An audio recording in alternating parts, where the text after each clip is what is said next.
மாயனை மன்னவட மதுரை மைந்தனை தூய பெருநீர் யமுனை துறைவனை ஆயார் குலத்தினல் தோன்றும் மணவிளக்கை தாயை குடல் விளக்கம் செய்த தாமோதரனை தூயோமாய் வந்துண்ணாம் தூமலர் தூவித் தொழுது வாயினால் பாடி மனத்தினால் சிந்திக்க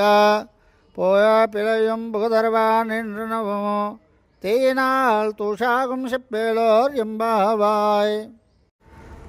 மாயனை மன்னவட மதுரை மைந்தனை தூய பெருநீர் யமுனை துறைவனை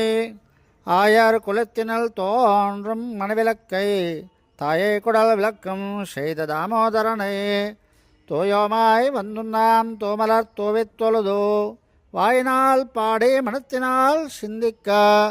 போய பிழையும் புகுதருவான் நின்றனவும் தீயினால் தூஷாகும் செப்பேலோர் எம்பாவாய்.